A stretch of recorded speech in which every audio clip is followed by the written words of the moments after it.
1X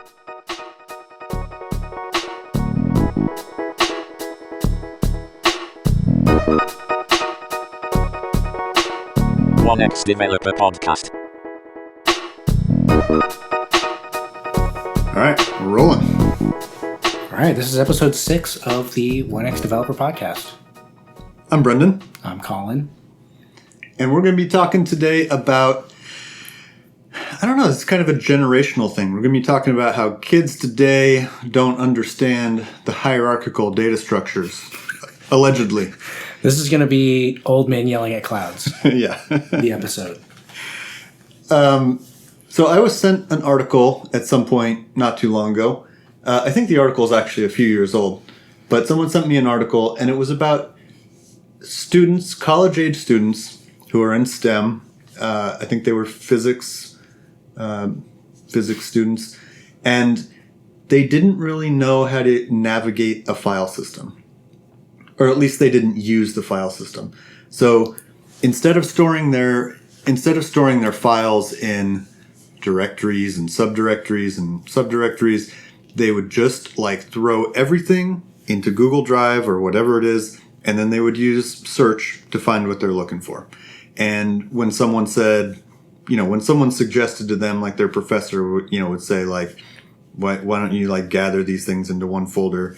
They were just kind of totally baffled by, why would you do that? You just search for it. And I was kind of blown away by that, to be honest. I think it's not weird to me that maybe I don't know, certain disciplines, if you're an English major or something, maybe you don't need to understand hierarchical data structures, but any kind of STEM discipline where I would think you're organizing huge amounts of data, for one thing. A hierarchy is just kind of a natural way to organize stuff. That seems perfectly normal to me. Just this concept of things contain things, and that thing can contain some things, and that thing can contain some things. That just seems like a totally natural way to store things and to go about finding things, even when search exists. Even when search is really good and you can find what you're looking for with it, I still think you gotta put stuff in folders, right? I agree. I don't. Is this kind of similar to when somebody shows you their desktop and there's just a million icons and a million files and it's just there's no rhyme or reason to any of it? Yeah, I think it feels like that to me. That's what putting everything in Google Drive and just relying on search feels like to me. Is oh my God, this is terrible. That's how I feel when I see someone's desktop like that. Do you think you're pretty good about putting stuff in directories? Yeah. And organizing stuff? Oh, yeah. I'm really good. My life would fall apart if I didn't do it. I think I could be better. I definitely will put stuff I'll just have stuff just in downloads or just in documents. I have some, but I spend some time every week kind of organizing stuff. There are times when my desktop will get out of control, my downloads folder will get out of control, but I spend some amount of time every week putting things in their proper places. Is this a scheduled time? No, just something you do every week? Yeah, at some point it kind of gets on my nerves that my desktop looks terrible. Don't you think that's time you could spend doing something else? Yeah. Yes, I suppose it is. There's always the argument about how much time you spend organizing, but yeah. Do you think I should just put everything on the desktop and search for it? Absolutely, yeah. No. So I don't put anything on my desktop. Really? I know that on Mac by default screenshots are on your desktop. Yeah. I hate that. I always immediately make maybe I don't necessarily make a directory, but I set it to something that's not my desktop. For some reason, I like just having nothing on my desktop. But yeah, also you should have things in a directory, right?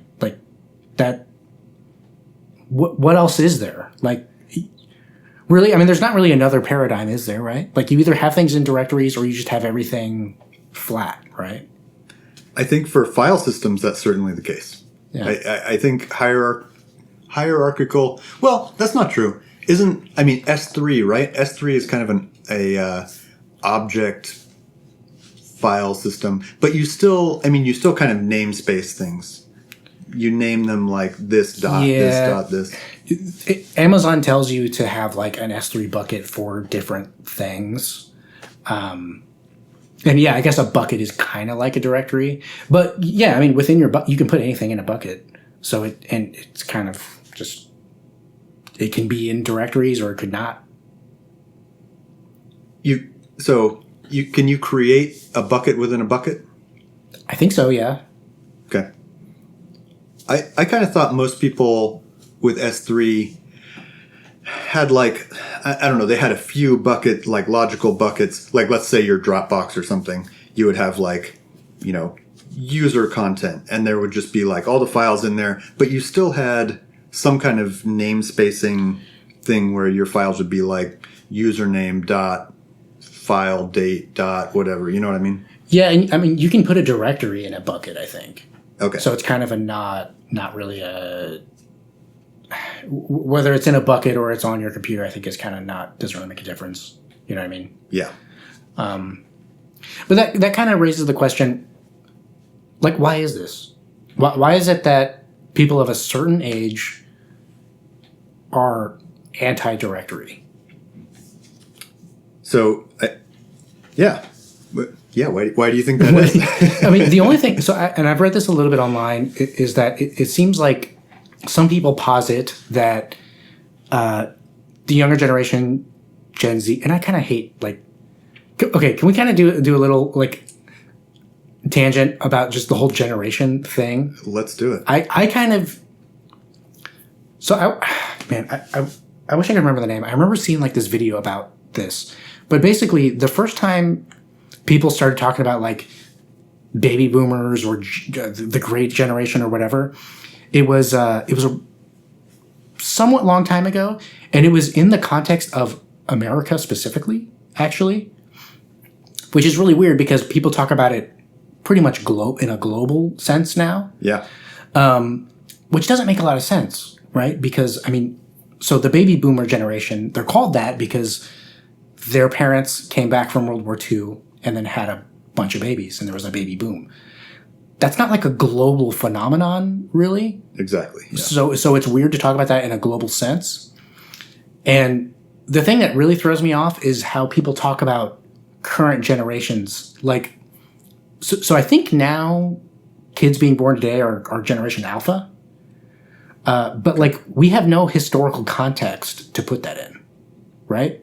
Like, what happened a couple years ago that separates Gen Z from Generation Alpha, right? Right. We don't know. I mean, we don't really know what the generations are or what their differences are until later. Like you don't know history until it's been a while, right?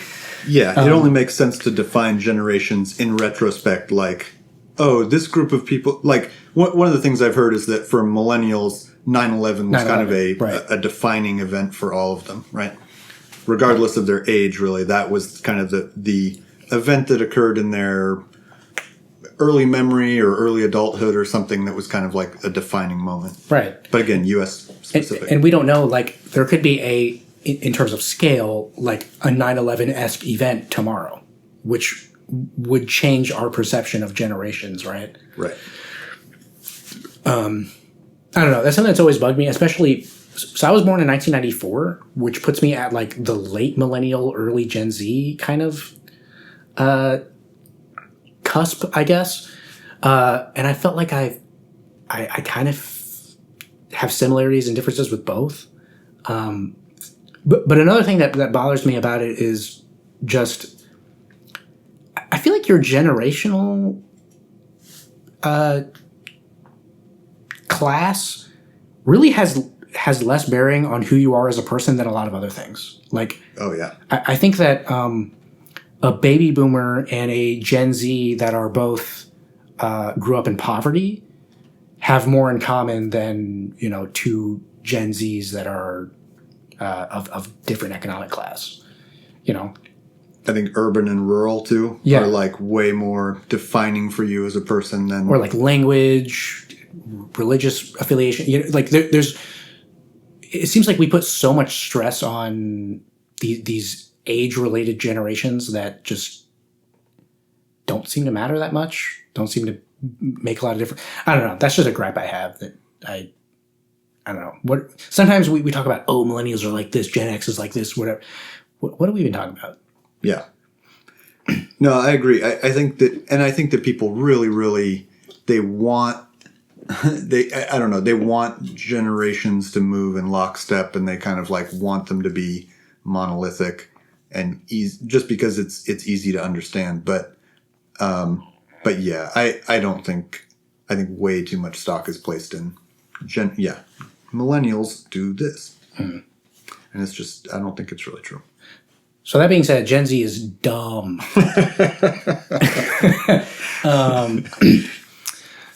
What was about? Oh yeah. So I think a lot of this is just the fact that Gen Z grew up with largely more on the mobile side of things rather than on desktop computers like we grew up in.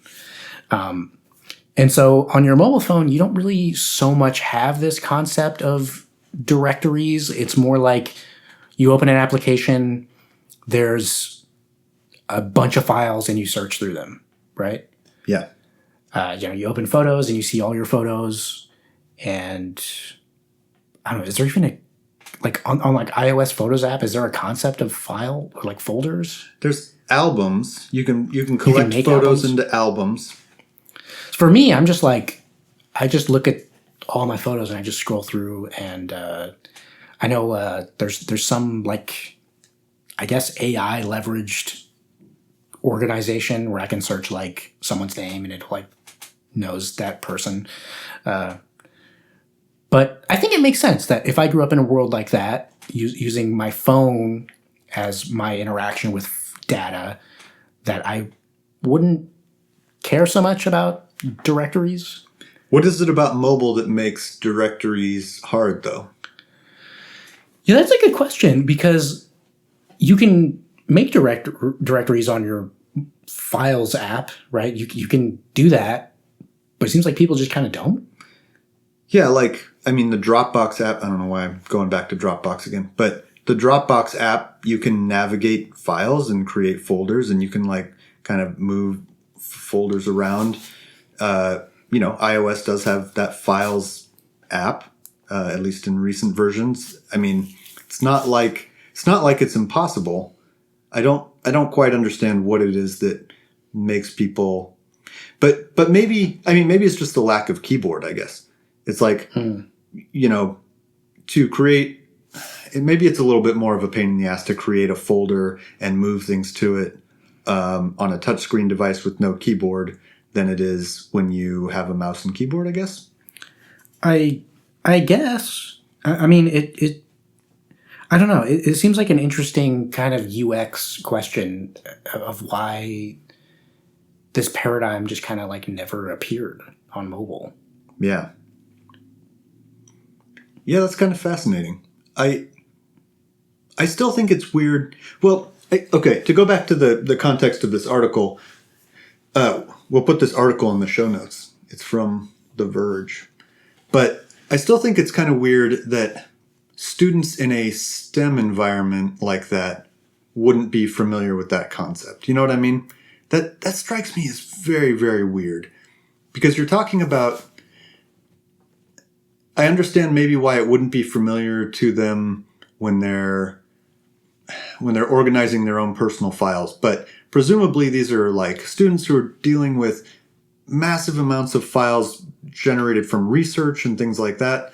I'm just guessing. I don't know exactly what they're working on, but that just strikes me as so strange that they wouldn't want to use that to organize their stuff better in that context. Kind of I say professional, but I mean in their educational context. I'm trying to think, I'm trying to remember like learning about directories. Yeah.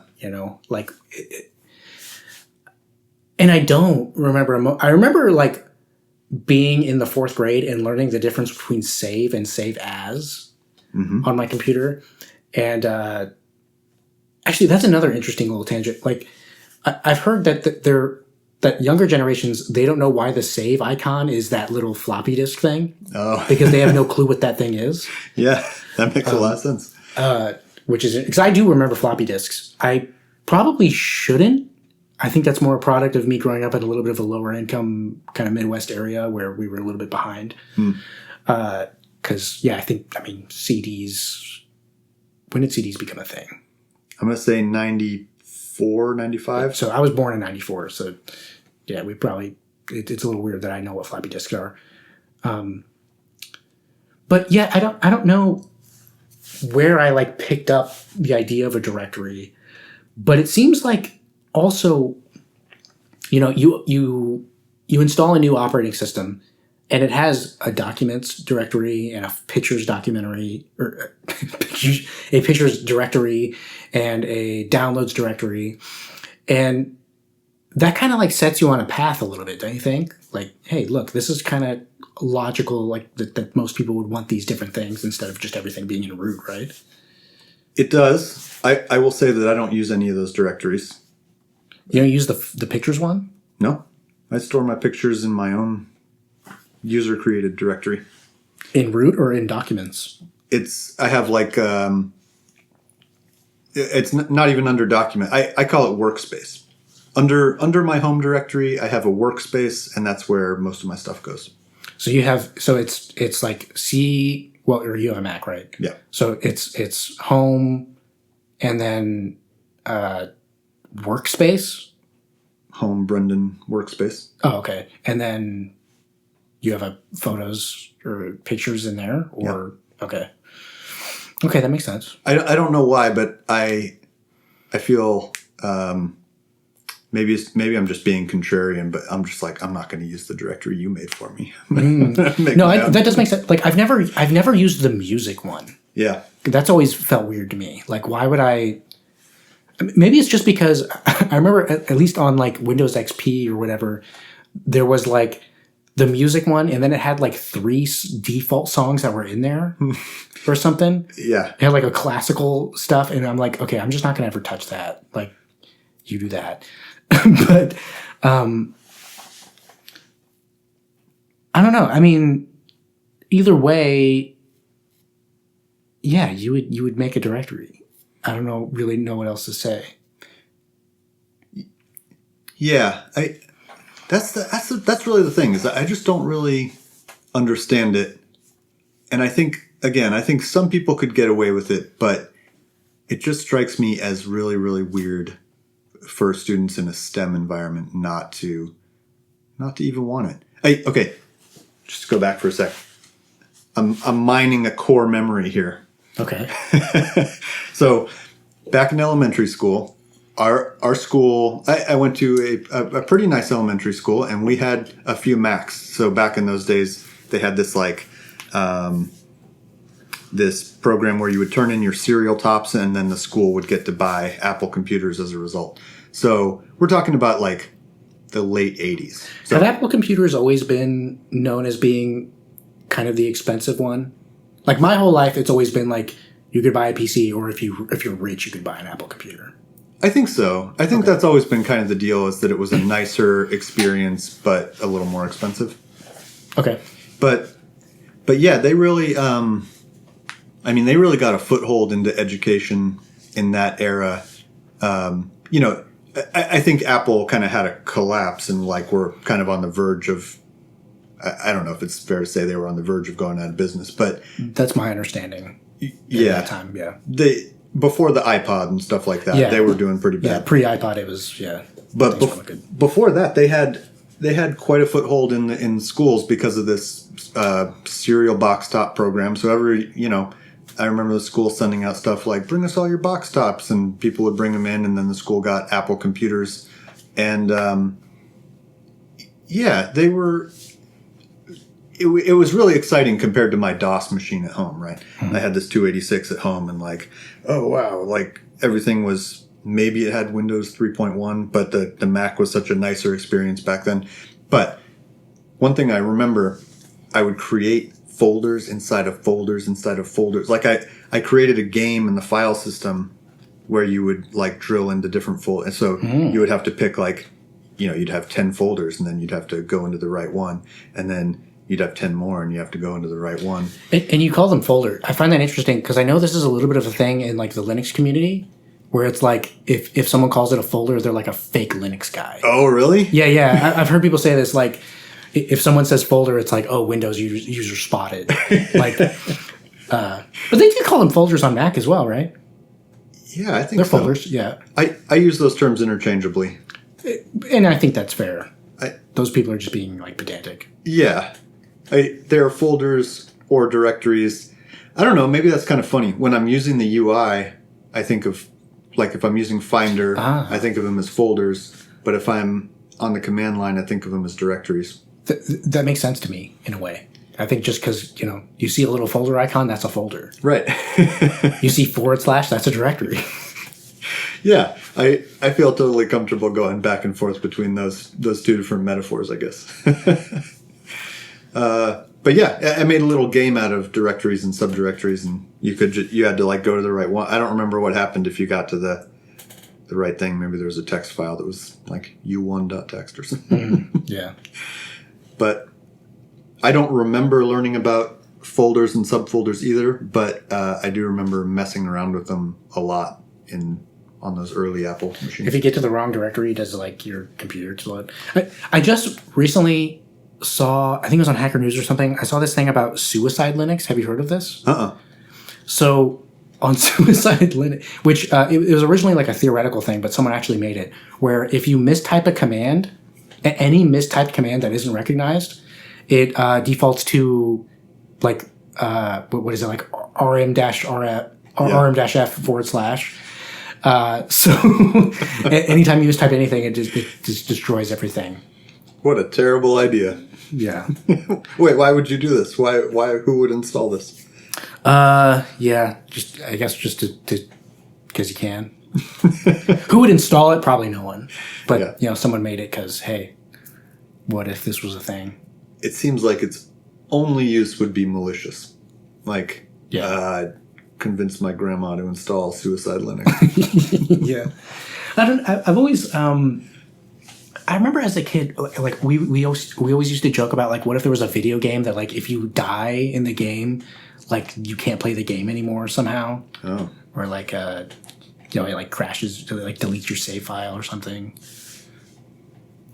And would that like give it an element of realism? It's like, it just adds stakes to it, I guess. Yeah. I mean, there are like what they call roguelikes, where you like, it's like permadeath. Like there is no saving of your game basically, so you always have to start over. Sounds like the old arcade games, right? Right. Yeah. Basically, there's no saving. You just you either have to start from the beginning or you just keep feeding it quarters. Yeah. What were we talking about? File systems. Yeah. Hierarchical. The other thing I was thinking of was just that, just so we go beyond file systems and stuff like that. There's hierarchies in programming are everywhere, right? There's HTML is hierarchical. It's just like, it just seems like such a basic concept of a thing containing another thing that I'm having trouble wrapping my head around why kids wouldn't want to use it. That is really interesting because you said these were physics majors? Yeah. So, I mean, I'd imagine they took like some, like CS 101 type class where they wrote like some R scripts or some Python scripts or something.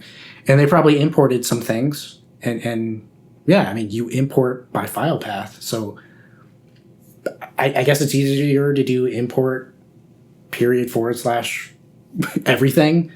Yeah. But maybe. Import star from star. Yeah, I don't know. Yeah, it seems like you would pick it up from that. And just, it just seems like the whole idea of it is everywhere to me. Maybe that's what I'm trying to get at with being confused about why someone wouldn't want to use it. Is like, I just have trouble thinking about how I would navigate in the world without that concept. So do you, like, in your editor, do you use your file tree a lot? I wouldn't say I use the file tree a lot, but what I do in what Sublime lets me do is the anything that's in my current project. Mm-hmm. So I have all of the files from the code base that are in the current project. You can do Command P or whatever. Yeah. And you start typing the file name. So what I'll usually do is type some part of the directory file name combination to find the file I want. Yeah, I do the exact same thing in VS Code. It's actually the same binding too. It's Command P, and I type either the file name or a little bit of the directory and then the file name, and that's pretty much. I either do that or I Control Shift F find whatever code I'm looking for if I don't know what the file name is. So is that what these kids are doing? Are they just pulling up their editor, doing Command Shift F, and just searching everything? Maybe, and I mean that kind of starts to make sense a little bit, right? I mean, we growing up couldn't do that, right? Because that was too slow. But in modern day in VS Code, you can do that. You can have a huge project and you can Control P, downloads.py, and then there it is, and just open it. That's a really good point. I mean, yeah, maybe some of that, maybe a lot of that hierarchical data structure really does come from performance considerations back in the day that, I don't know, maybe are less relevant than they used to be. If everything's stored in the cloud and Google has pretty good search, then I should say if the performance of the search is pretty good, then maybe, you really don't need to think about it. This is something I've been thinking about recently because I've been messing around a little bit with NeoVim. Now, I know this is called the 1X Developer Podcast, but I've just been looking around. You're at 0.1 developer So, at this point. So there's a plugin called Telescope, which more or less allows you to do that Control P thing, which has always been my big, how do people use Vim thing, right? Is how do you guys get around to different files? And I kind of started wondering, does everyone Control P all day like me? And do they do that because that's what they want to do? Or do they do that because their editor pushes them to do that? You know what I mean?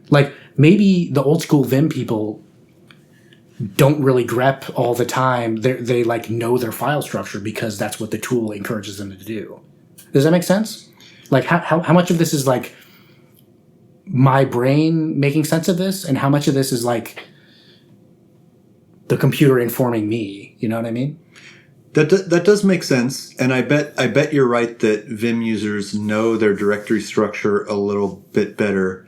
I still feel like it's a shitload faster to Command P jump to a file than it is to navigate a file structure in that case, right? Yeah.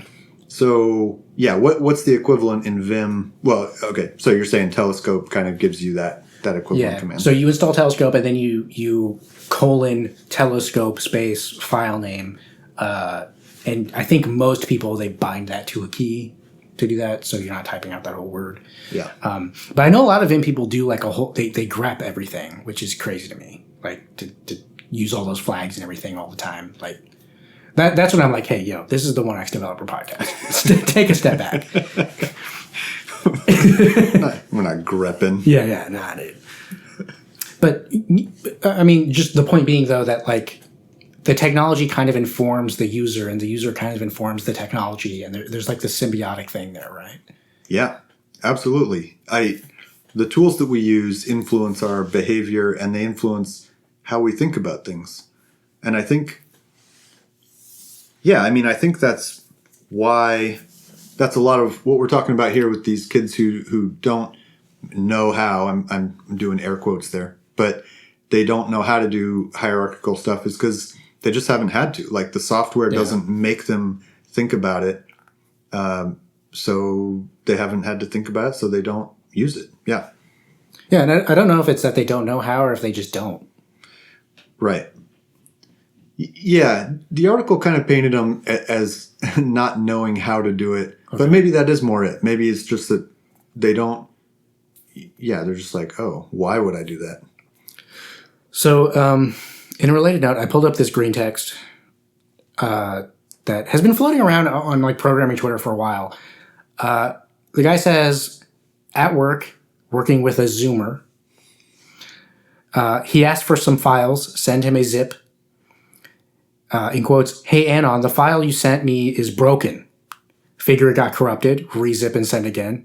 It's still broken. Go to his computer. He shows me how it's broken. Find out that Zoomers have no idea what a zip file is. How are Zoomers somehow less technically inclined than literal boomers?" And I mean, well, obviously, first of all, I don't know if this story is real. This is an anecdote. This is one thing that happened to one person. But if that's true, that's interesting, right? Very interesting. I feel like you would be exposed to compressed full directories. Like, why wouldn't you know what a zip is? Yeah. When I download multiple files from Google Drive, it zips them and then downloads a zip file. I mean, is it possible that, like, let's just say hypothetically that Gen Z legitimately doesn't know how to use computers? Because I've heard other stories like this, right? Like, oh, this Gen Z person didn't know how to, they don't know how to torrent files. They don't know how to send stuff. They don't know how to do, basic things. If that's true, why would that be? I think it probably all has to do, like you said, with mobile first. I don't know what you want to call that. Mobile first learning. Like, if you learned how to do computers, learned how to work with computers mostly from your phone and from your tablet, I feel like that has to be the biggest difference, right? Yeah. I don't know. Do phones know how to unzip files? I would think so. I don't think I've ever dealt with a zip file on my phone somehow. Yeah, I'm trying to think. Maybe I haven't either. I feel like they should. I mean, phones have less disk space than computers generally, so you would think they would be compressing stuff. Yeah. But I don't know. I don't think I've ever dealt with a zip file on my phone. I guess the thing, though, is, I mean, you get a zip file on your phone, you tap on it, and what it opens and where do the files inside the archive go? You know what I mean? Yeah. It's like, it's kind of that same concept of on a desktop that makes a lot of sense. A directory is created and the files inside the archive are now in that directory. Maybe that's just not a concept that's very intuitive on the phone. It's like you open the archive, but now you have to go find where the files got unzipped to, and where is that? I remember seeing this TED Talk forever ago when people used to talk about TED Talks without it being like embarrassing. And this dude, he was talking about how people kind of like celebrate children using technology and how they pick up technology so easily. And his point was like, an iPad is you poke the thing you want, right? It's really not impressive that a child can do that. Right? Like technology has gotten easier to use and generally probably will continue to get easier to use. So that's definitely a part of this, right? Like, future generations probably won't know. I mean, I think it's easy to imagine a future where the average user doesn't even think about disk space. Right. Because they just have so much.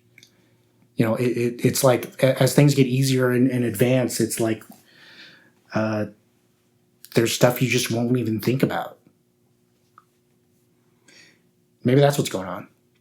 I think that really is a big part of it. So, okay. So maybe another analogy would be like, oh, kids today don't know how to do manual memory management like we did back when we were writing C. You know what I mean? Right, yeah. And it's like... Because that's even a debate now.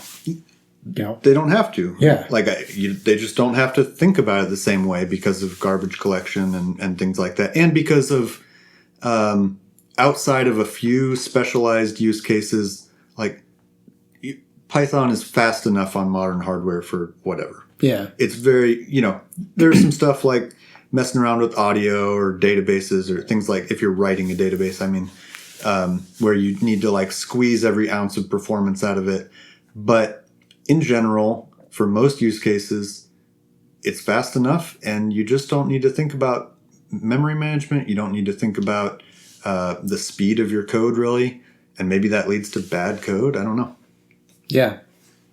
And I mean, that's something that I've heard people in the front end space talk about a little bit, how every app is like this giant Next.js React thing. Yeah. And it's like people don't even think about bandwidth. People don't even think about older hardware.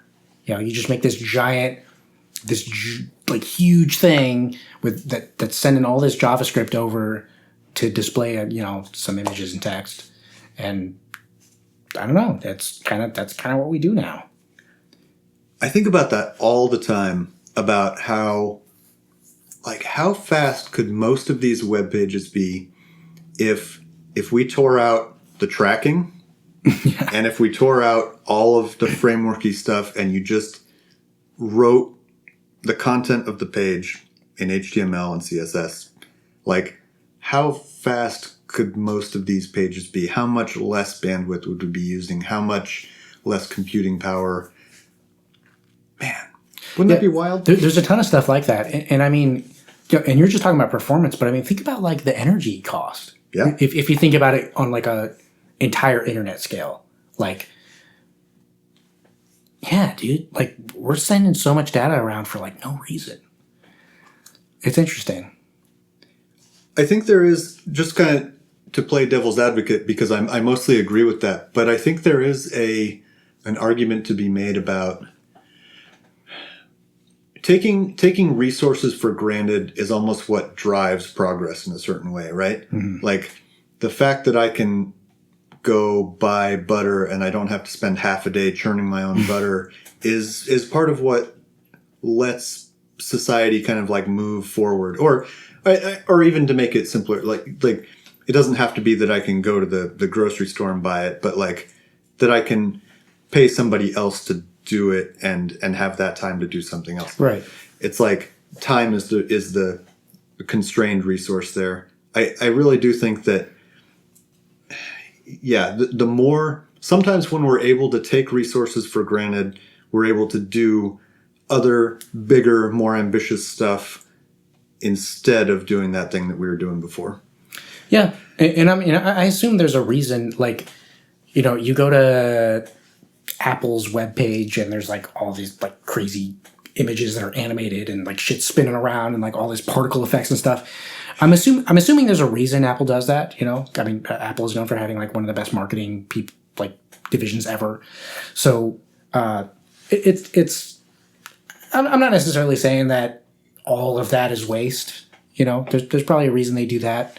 Can I share a conspiracy theory, my own personal conspiracy theory with you that I invented myself? Yes, please. Yeah. So I think that when you go to your internet service provider's website, I think they intentionally make it load slower so that you think you need to upgrade your service. Like, go to your internet service provider's website right now, all of you listeners, and pay attention to how long it takes to load. They typically load slower than like most of your other shit. What's the? How often do you go to your ISP website? Not very often. I can't think of the last time I did that. So what's the conspiracy here? Why are they doing this? So that you upgrade. So you think, okay, so the only reason you're going to your ISP's website is probably because you're having an issue with your ISP of some kind. Yeah. So you go to their website, it takes a while to load, and you're thinking, man, I gotta upgrade this shit. And then you go to the plans, you go to your they're like, oh, we got this deal or whatever, and you're like, you know what? This took a while to load. I'm gonna go ahead and do it. I think that's what goes on. And or even if it's a competitor site, right? I think all those websites just load slowly. So you go to the competitor and it's like, look how slow this is loading. You should come to us. Right? Yeah. That seems testable and provable. Have you ever looked at the payload from the website? You should check it out. Yeah. But then, like, what if I'm wrong? and I stop having this fun theory. You know? That wouldn't surprise me a little bit if they slow it down on purpose. I bet there are other examples. I don't think they're doing anything fancy. I think that like just their web pages are poorly written. They have a lot of data. They're like not caching anything, that kind of stuff. Yeah. You know, it seems easy enough to do if you're an ISP. Right. And part of the thing is, well, you said competitors, but a lot of times there aren't any competitors, right? For ISP stuff, that's true. You're kind of locked into whoever's in your region. So, yeah, you go to your ISP's website when you're having trouble, and you're like, oh, okay, I guess I'll upgrade. That makes sense. I'll buy it. Okay. Cool. Yeah. Let's see. What else do we have on the topic of folders and file systems and stuff? I don't know. The only other thing I think I wanted to talk about was, so I recently had a son. I'm a new dad. And I was kind of hoping to come on our podcast and say, oh yeah, like there's this really cool app for being a new dad, or like there's this, you know, this has changed the way I look at technology, you know, or something. I don't really have much to talk about with that. The only thing really I have to talk about is how, as someone with a baby in their house, how much I kind of like want to get away from tech. And how, you know, when I've gone to daycares, a lot of the daycares advertise themselves as like screenless. Like, yeah, we don't have any TVs. We don't do any, like, we don't show them any of the stuff. Because I also have a niece and nephew that are a little bit older. Like, they're like 3 and 4, I think. And they are like YouTube demons. Like, they are addicted to YouTube. Yeah. You know? And it's so weird. Like, so I mean, I watch some of the stuff they're watching, and I'm like, yeah, this is rotting their brains. But then I also think back to when I was a kid, and people thought that like WWE and like Dragon Ball Z was going to rot my brain. WWE totally rotted your brain. Probably a little bit. But even that's kind of I mean, okay, maybe it did a little bit, but how much is a little bit of brain rot's okay? Don't you think? Like, yeah. And one thing I've been thinking about is, you know, I don't want my kid to be like weird, you know? Cause like my friends have talked to me about like, oh yeah, you can show your kid One Piece and like all the stuff you're into. And I totally would love to do that. I would love to share those things with him. But also like, I want him to be into the things, like he's probably going to be into things that I don't even understand. Right? Like when I was a kid, the big thing was Pokemon. And my parents were like, yo, I don't know what the hell is going on here, but it seems like cool. You guys like it? Okay. You know, and like, that's probably what the thing is going to be, right? My kid's probably going to be into like Roblox or something. And so I don't want my kid to be weird. Like, I don't know. Have you ever thought about like, okay, what do you think is like the right age to give your kid a phone, a smartphone? I think a lot of parents say this and then don't pull it off, but I really think like 15. Really? I think really late. Yeah. Yeah. I mean, keep in mind, I didn't have a phone till I was 27 or something. Yeah. But yeah, I mean, in my mind, it's perfectly possible to get by without a phone when you're a kid because you don't need to do anything. Yeah. But I mean, also, like, I mean, am I like stunting my kid? You know, like, I don't want my kid to be technologically behind. I heard about that a lot during the pandemic where parents would talk about like, well, you know, I kind of want to let them play video games and have their phone because that's where all their friends are. Like that is their socialization. Yeah. So yeah, I do think there's an argument to be made there. I would go really late on phone personally. It's really hard to say, and I mean, it just, you know, my kid was just born. He's like 2.5 weeks old right now, so like I got time to figure it out. But it's just been something I've been thinking about. You know, one thing I think about is being like 11 and being on Xbox Live with the voice chat and like hearing like people rip bongs and like talk about like how, you know, all kinds of like misogynist, like weird, you know, racist slurs and stuff and all that. Yeah. And I always hesitate to say that I turned out okay because I don't know, I'm a little weird, but like seems like I turned out okay. You know, You turned out all right. I don't know. I've been. It's just something I've been thinking about. I've been reading this book called the Anthropology of Childhood. Reading it here and there, and basically the book is just about how like historically and globally kids are like not protected at all. You know, like in most societies throughout human history, it's like once you can walk, you're hitting the field, like you're working. You know. Oh, right. And you know, like, was that better? No, probably not. But it just seems like basically, it seems like the overall thesis of the book is that modern Western culture of like, oh, I need to protect my kid from everything is like an anomaly. And it's maybe, I just think that children are probably a lot more resilient than we think. And right. you know, and you read about that, like, read this book when I was a kid called What is the What? It's about this guy from Sudan who, like, when he was 5, like, his whole village was just massacred. He talks about, like, hiding in this cupboard and, like, listening to his family get murdered. Like, just horrible. And I'm not saying that's the way to raise kids, but, like, we can, like, I don't think that, like, is a YouTube video going to destroy your brain, you know? Maybe, I don't know. Maybe not. What do you mean when you say you don't want him to be weird? Like what would be weird? Let's say for the sake of argument that he's, you know, he doesn't turn out to be a psychopath or something, but like, what do you mean by weird? He's not into the same things his friends are into. He doesn't have the same cultural references. I think that's all I mean. Yeah, the cultural references. I think that's all I really mean. Like, I want my kid to like be aware of the cultural like happenings with his peers. Yeah. You know? And I mean, it's not the end of the world if he's not, I guess. I mean, like, you meet people, like, pretty much everyone. So I guess we should have explained. Brendan's a little bit older than me. Just a little bit. I'm not, you know. He's a little older than me. we should have said this at the outset of the episode. Yeah. But, like, pretty much everyone my age, like, any SpongeBob quote, they like, get. You can just say stuff from SpongeBob and like they just get it. And it's not weird if they don't, but I guess, but like there's certain things, I don't know, I had a friend over the other day and I was watching Dragon Ball Z and he knew nothing about Dragon Ball Z. And I was like, you don't even know, like, he thought, this dude thought Gohan was Goku's brother. What? Yeah, like, dude, you're, just how does that happen? I should explain for our listeners that I don't know who Gohan is. Well, Gohan is Goku's son. Okay.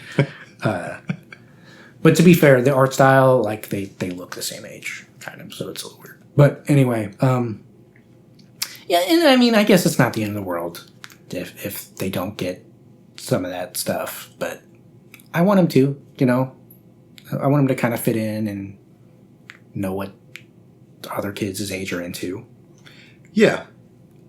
I had a lot of that growing up, I guess. I don't really know how I ended up this way, but I felt like I got to early adulthood somewhere and I felt like I was missing a lot of cultural references. Like I was, I don't know, I just hadn't seen a lot of movies. So what are some of yours?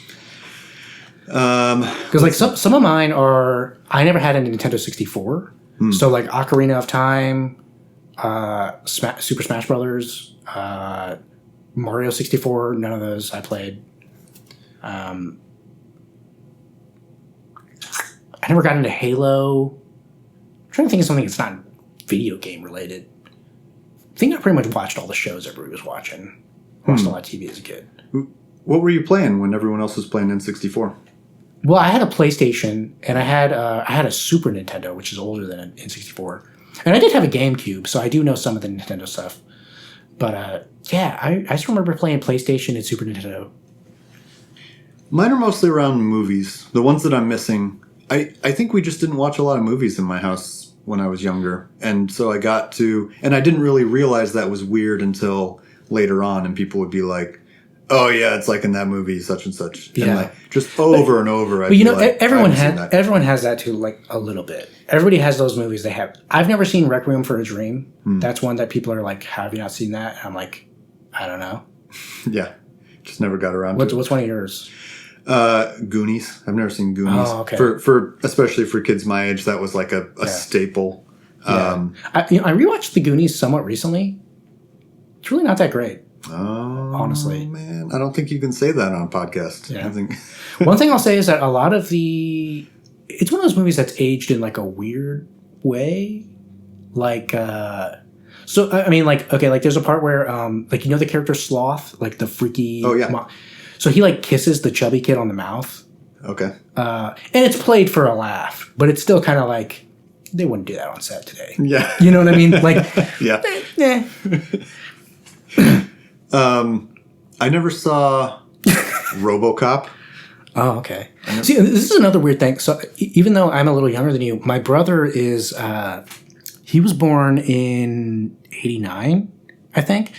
And so like I got a lot of residual, like most kids my age, I don't think really know about Power Rangers and Teenage Mutant Ninja Turtles, but I do know from him and like Terminator, RoboCop. Yeah. Like, so I have a little bit of exposure to like the older millennial stuff that I think most people my age probably don't. Yeah, speaking of generations, I think I'm an elder millennial. I kind of feel like that was a tacked on generation thing that's should have talked about this when we were talking about generations, but I feel like I don't know. I'm not really sure. They don't really I've heard various points of where millennials start. Yeah, some people consider me millennial, some people don't, and then I've heard terms like elder millennial or geriatric millennial. Yeah, and that's kind of what I was getting at, right? It's like, what are we doing here? Like it's almost as if it's just like a continuous, like each year is 1 year in the future from the previous year. Yeah. You know, like, you know what I mean? Like, how about just like, you know, he was born in this year and right. Everyone born in 1984 acts this way. Yeah. We're coming up on an hour. Well, okay, we got to do whose side are you on? Okay. Dark themes versus light themes. Dark theme for the most part.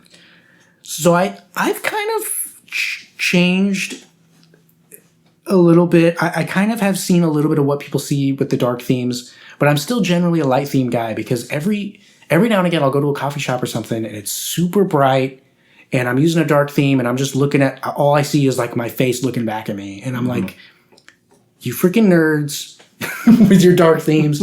You think you look cool, but this is dumb. But I think more so now I'm like, okay, when it's dark, when it's late, I go dark theme. And when it's like, I have my phone set up to do that where it does it flexes based on time of the day. Is it transitional or is it like a hard at 5 o'clock It's p.m.? hard. Yeah, it just flips. That's wild. Yeah. I don't know what that setting is called, but that's what I do. I feel like when we worked together, you were experimenting a lot with themes. I was. And you were doing like the solarized thing. Yeah, that was like scientifically proven to be the correct theme at this time of day. Yeah, I was drinking that Kool-Aid for a little bit. I mostly use Nord theme, which is a dark theme now. But when I find myself in a bright location, I'll go solarized light. I'll give it another chance. I read this article a million years ago where someone was like, they explained why they liked dark theme and why light text on dark looked better. And that was like 25 years ago, and I've never looked back. Anytime I can, I do. I remember seeing an article once that they were saying that like, okay, I'm going to mess this up, but something about like light text on a dark background is better for like images and like dark text on a light background is better for text. Okay. I have no idea if there's real science behind this or even if I'm remembering this right, but there was something like that. It kind of makes sense that, like a book doesn't have black pages. Right. You would think that if, like at some point in the last 1,000 years, if light text on a dark background was better for reading text, that someone would have figured out a way to dye the paper. Yeah. But also I think, I mean, that's probably just to like save dye, right? That's a good point, yeah. Because that would use so much ink. But what about you could use the hide of a bunch of zebra hides? I mean, I wonder, like, okay, so when you like engrave, when you've got like a hammer and chisel. I mean, I think those guys kind of had it, just gray on gray. That's pretty much Nord theme right there, right? Yeah. That seems very hard to read in the dark. Yeah. But I'm honest, you could just feel it with your hands. Close your eyes. That's true. We've really regressed in terms of our technology in that sense. You can't read your screen in the you can't feel your screen. Yeah. So I think I guess I don't really have a side. But, I mean, gun to my head, I guess I'm going light theme because I can read it anywhere. Oh, one other thing that messes me up is, okay, so as a developer, a lot of the time I have my web browser open more than my editor. Mm-hmm. And so a lot of web pages are white. So I guess no one else ever has this problem. But for me, it's like I'm looking at my I've got my super dark theme text editor, and then I alt-tab into this white Google page, Stack Overflow page, and I'm blinded. And going back and forth like kind of strains my eyes. So sometimes I kind of like light themes for that. So it's like I can switch, and it's not such a stark like dark light thing. So your eyes aren't having to adjust as much. But more and more pages are dark theme is a lot more ubiquitous now on the web. Yeah, so. And being able to choose is more and more common, it seems like. Yeah. What else you got?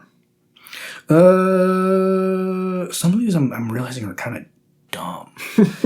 Like I don't have... Do you have a preference for Java versus C#? Have you used either of those? I don't. I haven't used either of those extensively. I've used C#. I've never really used Java, so I'm team thing, I know.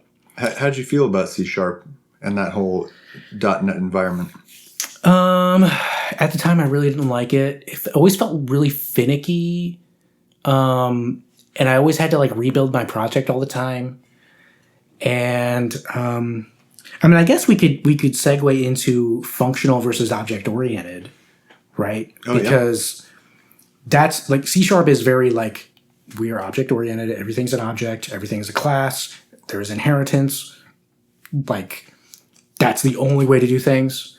Have you done like a lot of functional programming? No, I've gone through, do you remember that book that was out a while back, Learn You a Haskell for Great Good? Yeah. I've never seen it, or I've never read it, but yeah. I kind of went through the beginning of that book many, many years ago, probably 10 years ago. So I have some functional experience, but not really in the job and not really, just not a ton.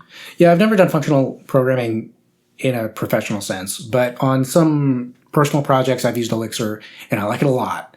And I like functional programming a lot.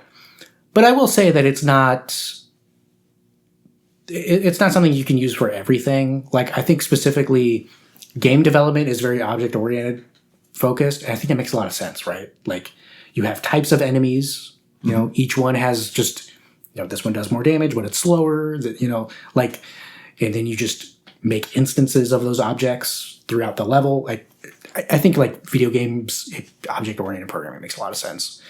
But functional programming, when you're doing it, when you're in there, there are times where you're like, yeah, this is what it's all about. This is dope.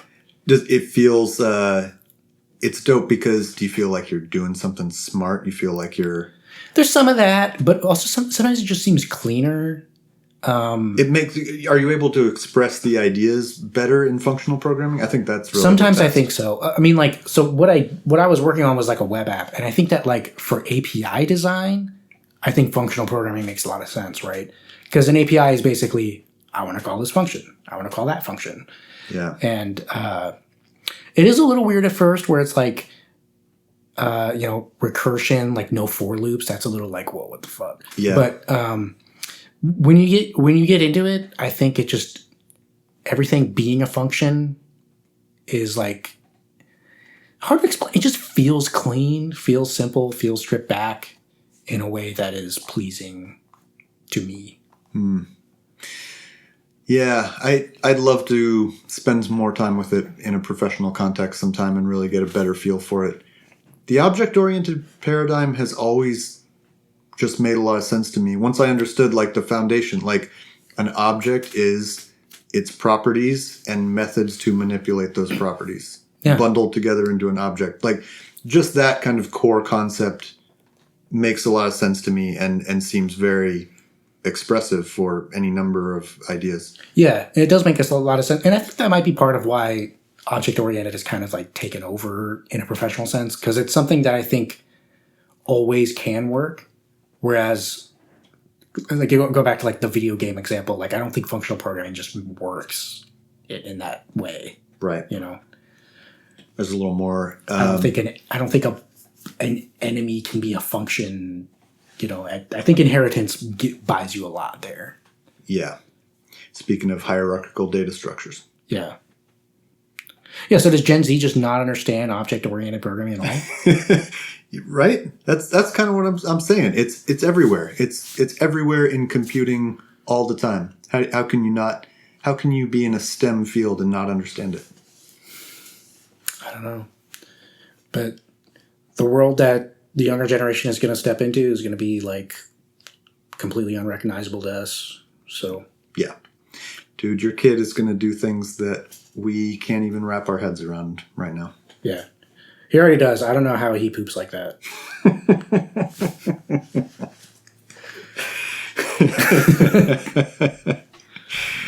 All right, I think we'll call it there. 1X Developer Podcast. Hey everybody, this is Colin. First and foremost, I want to thank you all for listening to this episode of the 1X Developer Podcast, and let you know that if you have any questions, comments, or if you just want to tell us about your day, you can reach us at X, formerly known as Twitter, at 1X Developer Podcast. We're also on YouTube at 1X Developer Podcast. You can email us if you're weird at 1xdeveloperpodcast at protonmail.com. And lastly, don't forget to follow, subscribe, all that stuff, so you don't miss any further episodes of the 1X Developer Podcast. Thanks so much. See you next time.